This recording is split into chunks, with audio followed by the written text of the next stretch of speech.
So I want to talk to you about some things that have been going on in the book world that have got me a little bit, or more than a little bit, upset. And that is the censorship of, and let's call a spade, it is censorship of two books, at least as far as I know, so far there's two. So one, or rather two authors. So one is Roald Dahl, and he's the author of a lot of children's books like Matilda, James and the Giant Peach, Mr. Fox, Charlie and the Chocolate Factory. So his books are being many words within these books are being changed, censored to sort of bring them up to date with the ideology and the ideology of 2023 to make them appropriate. And the other books that are about to be reprinted are the James Bond books. So Bond is about to get a bit of a shakeup, pun intended. Um, yeah. So those two are very interesting, very interesting situations. So one, is a children's book. So I guess the idea here is that, you know, words have changed. It's inappropriate to call people fat. So let's call them what I think the word is enormous now.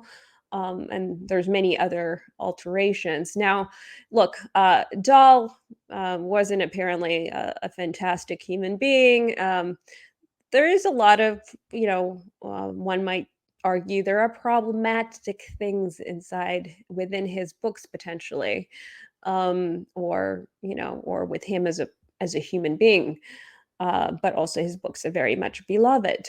Um, but if you are a parent who is considering reading the books to the children, and you feel like some of these words are not a reflection of, let's say, the kindness that you want to display in this day and age, and the appropriateness, there are options. One, you can choose to change the words on your own, perhaps by modifying them as you go along and you're reading them to your children without having to change a dead author's words, a dead author who cannot defend themselves.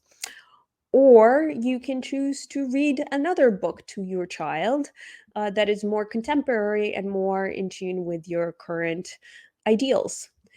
Another option is to read the book as is and provide context as you go along and explain why maybe certain words you feel might not be appreciated by the recipient on the other side of the book, and provide context. As a parental figure, you are entitled to teach your kids and raise your kids as you wish. Um, Yes. With James Bond, I do not know, they're changing certain words as well, and they're also providing warning, because apparently as adults we are still children and are incapable of understanding that a book that was written in the 50s and the 60s is reflects a different society than the one that we currently live in. And so we need this guidance very much. Otherwise, we would not be aware of this fact. So here we are in this predicament.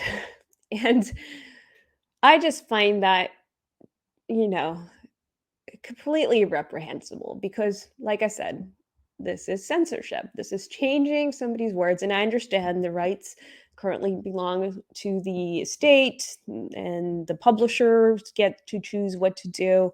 But these are dead authors who did not expect this to be happening. These are their words. And you use words for all sorts of situations. You use words to sometimes you use words to offend, because to offend someone is to provoke a specific reaction in the reader.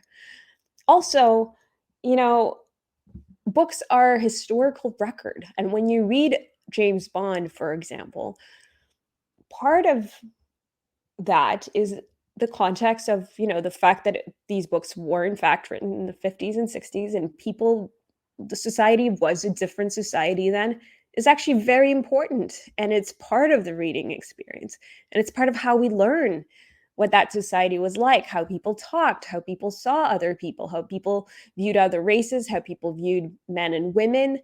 That is part of it, and it's part of our history, it's part of our education, and now you're, like, going in and you're erasing all of that. I think it's absolutely reprehensible, and there is a bit of pushback, probably not enough pushback. I mean, I don't know.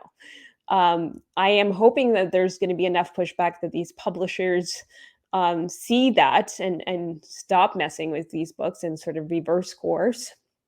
Kind of an unlikely, figure in this was, the, uh the, what's her name? The queen consort. Let me find her. Let me do a quick Google search and let me find her speech that she recently gave, because I did not expect the queen consort to Camilla to come to the defense of these poor dead authors. So I found it. So apparently, during a speech, um, about censorship and the value of imagination, it was a speech during a reception celebrating the 2-year anniversary of her book club. Camilla told her audience to value the freedom of expression, and she seemed to be referencing the end of Dahl's The Witches, where the protagonist is transformed into a mouse. So this is what she said. She said, "Please remain true to your calling, unimpeded by those who may wish to curb the freedom of your expression or impose limits on your imagination. Enough said. Let there be no squeaking like mice about your achievements, but only roaring like a pride of lions." So I'm really excited to hear that someone like her has actually jumped to the defense of, well, basically defense against censorship. I am astounded that there's not more people, jumping or raising their voice against this stuff. It's like, imagine the Mona Lisa. You're looking at the Mona Lisa, and she's famous for her smile, and somebody goes, "Well, it's a little crooked. It's almost like she's kind of leering." This might be more realistic if the Mona Lisa was a man. Um,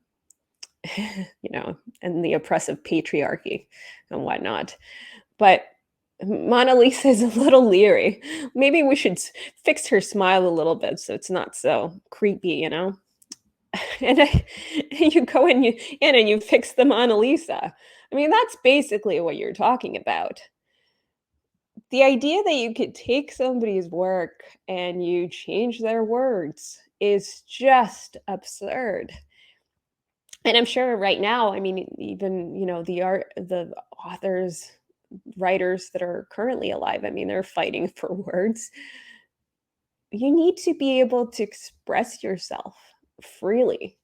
I mean, look, some of these, there's some books that I've read where the characters say the most despicable things, but there's a point to it. And sometimes the point to it isn't even clear. I mean, sometimes the point to it is it's the mood that it builds in the reader's mind. Sometimes it's like the characters just being built, the atmosphere. Sometimes the writer doesn't even know why they're doing what they're doing, but that's part of the creation of the art.